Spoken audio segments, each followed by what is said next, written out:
और शुरुआत कर रहे हैं हम बड़ी खबर के साथ। अमेरिका और ईरान की जंग को लेकर यह बड़ी खबर है। अमेरिकी राष्ट्रपति डोनाल्ड ट्रंप ने दावा किया है कि ईरान के साथ उनकी डील कंप्लीट हो गई है, पूरी हो गई है और हॉर्मुज स्ट्रेट बगैर किसी टोल टैक्स के खोलने की इजाजत दे दी गई है। 19 जून को इस डील पर दोनों देश दस्तखत करेंगे। ट्रंप ने सोशल मीडिया प्लेटफॉर्म ट्रुथ पर लिखा है कि अमेरिकी नेवी को फौरन हॉर्मुज से नाकाबंदी हटाने का ऑर्डर दे दिया गया है। अपनी पोस्ट में ट्रंप ने लिखा, दुनिया के जहाजों अपने इंजन शुरू करो, तेल की सप्लाई शुरू होने दो। हालांकि इस पोस्ट में ये नहीं बताया गया है कि ईरान के साथ हुई डील में क्या क्या शामिल है। ये भी साफ नहीं किया गया कि ये व्यवस्था कब से लागू होगी। ईरान की तरफ से भी इस पर कोई प्रतिक्रिया पोस्ट सामने नहीं आई है। अब इस बीच पाकिस्तान के प्रधानमंत्री शहबाज शरीफ ने एक्स पोस्ट में लिखा है कि अमेरिका और ईरान के बीच शांति समझौता हो गया है। समझौते पर 19 जून को स्विट्जरलैंड में आधिकारिक हस्ताक्षर भी होंगे। कल यानी 14 जून को लेकर के ट्रंप ने दावा किया था कि कल डील पर दस्तखत हो जाएंगे, लेकिन ईरान की तरफ से जो बातें सामने आ रही थी उससे क्लियर था कि दस्तखत होने नहीं जा रहे हैं। बार बार अब्बास अरागची की तरफ से कहा गया कि हम बातचीत कर रहे हैं, लेकिन बहुत सारी अभी इसमें सवाल हैं जिनके जवाब मिलने बाकी हैं। और उसके बाद जो है और ये डील भी नहीं, दरअसल एक ये MOU है, यानी मेमोरेंडम ऑफ अंडरस्टैंडिंग, एक ऐसा मसौदा जिसके तहत अब बातचीत आगे होगी और अगले 2 महीने में दोनों देश किसी ऐसी स्थिति तक पहुंचेंगे कि डील पर साइन हो पाए। लेकिन कुल मिलाकर के जंग रुकने के आसार अब दिखाई दे रहे हैं, लेकिन कल डील साइन नहीं हो पाई।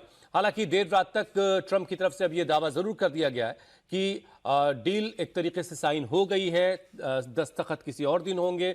और अब उन्होंने जो बहुत ही खास अंदाज में लिखा है कि दुनिया भर के जहाज़ों अपने इंजन को स्टार्ट करो और तेल की सप्लाई शुरू करो। तेल की सप्लाई जो पहले जैसी है वो बहाल हो जाएगी। हॉर्मुज स्ट्रेट सबके लिए खोल दिया जाएगा और कोई टोल टैक्स वहां से नहीं वसूला जाएगा। ईरान ने अपनी रजामंदी इसके लिए दे दी है, ऐसा ट्रंप दावा कर रहे हैं। लेकिन अभी इंतजार करना होगा कि ईरान इसके बारे में क्या कहता है। ईरान की तरफ से आधिकारिक बयान अब तक इस पर नहीं आया है, क्योंकि कल ही लेबनान के दहिया में जिस तरीके से इजराइल ने अटैक किया था, उसके बाद से ईरान लगातार जो है वो ईरान से जिस तरह के सेंटिमेंट्स देखने को मिल रहे थे, मतलब ये कि एक बार फिर से हालात बिगड़ सकते थे। रात में ट्रंप की तरफ से ये भी कहा गया कि वो ईरान से कहेंगे कि इसका जवाबी कार्रवाई इस पर ना करे। इन सारे हालात के बीच अब खबर ये आ रही है कि डील को लेकर के ट्रंप कह रहे हैं कि डील कंप्लीट हो गई है। साइन नहीं लिखा है उन्होंने लिखा है कि डील कंप्लीट हो गई है। वह ईरानी की सरकारी मीडिया के मुताबिक ईरान के विदेश मंत्री अब्बास अरागची ने कहा कि उनके देश में एक बड़ी रणनीतिक सफलता हासिल की है, जिसने क्षेत्रीय और वैश्विक शक्ति संतुलन को बदल दिया है। अरागची ने ये बात सुप्रीम लीडर के प्रतिनिधि और इस्लामिक डेवलपमेंट कोऑर्डिनेशन काउंसिल के प्रमुख के साथ साथ जनसभाओं में शामिल होने वाले कई वक्ताओं और कार्यकर्ताओं के साथ बैठक के दौरान कही। IRIB की रिपोर्ट के मुताबिक अरागची ने कहा कि चुनौतियों का सामना करते हुए ईरानी लोगों के अभूतपूर्व एकता दुनिया के लिए एक स्पष्ट संदेश है और उसने ईरान के बारे में दुश्मनों के नैरेटिव को भी खत्म एक तरीके से कर दिया है।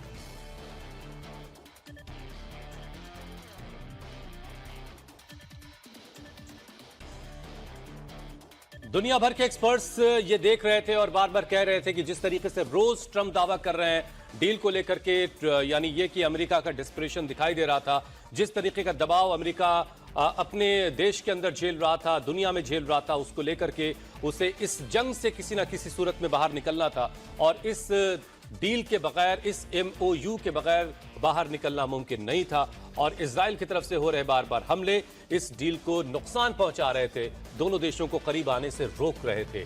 और फाइनली ट्रंप ने अब ये लिखा है अपने सोशल मीडिया प्लेटफॉर्म पर कि ये डील कंप्लीट हो गई है। और इस बीच ईरानी मीडिया ने अमेरिका के साथ डील में 14 शर्तों के बारे में खबरें प्रसारित की हैं। खबरों में कहा गया कि अंतिम बातचीत तक, आखिरी बातचीत तक तब तक शुरू नहीं होगी जब तक $12 अरब जारी नहीं हो जाते, तेल पर लगी पाबंदियां हट नहीं जाती, नाकेबंदी खत्म नहीं हो जाती।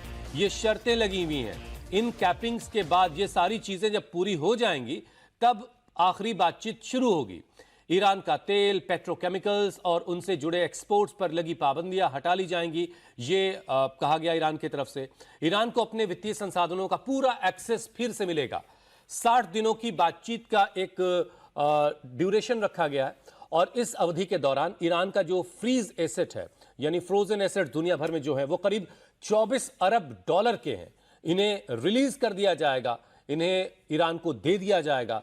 इनमें से 12 अरब डॉलर तो बातचीत शुरू होने से पहले ही जारी कर दिया जाएगा।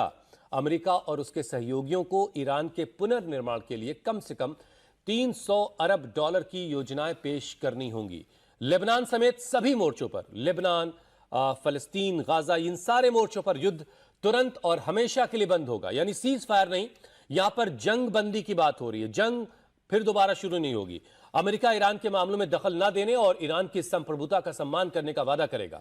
अमेरिका के जरिए लगाई गई इस नौसैनिक नाकेबंदी 30 दिनों के अंदर पूरी तरह से हट जाएगी। अमेरिकी सेनाएं ईरान के आसपास के इलाकों से हट जाएंगी। हॉर्मुज स्ट्रेट को ईरान की व्यवस्था के तहत 30 दिनों के अंदर फिर से खोल दिया जाएगा। परमाणु मुद्दों और पाबंदियों को पूरी तरह से हटाने पर आखिरी समझौते तक पहुंचने के लिए 60 दिनों के अंदर बातचीत शुरू हो जाएगी। वह ईरान परमाणु हथियार न बनाने के अपने एनपीटी के वादे को भी फिर से दोहराएगा। अमेरिका बातचीत के दौरान क्षेत्र में सेना न बढ़ाने और नई पाबंदियां न लगाने पर भी सहमत होगा। एक निगरानी तंत्र इस पर नजर रखेगा और किसी भी अंतिम समझौते को संयुक्त राष्ट्र सुरक्षा परिषद के प्रस्ताव से मंजूरी दी जाएगी। ईरान के मिसाइल कार्यक्रम और रेजिस्टेंस ग्रुप को समर्थन देने के मुद्दे पर भी कोई बातचीत नहीं होगी।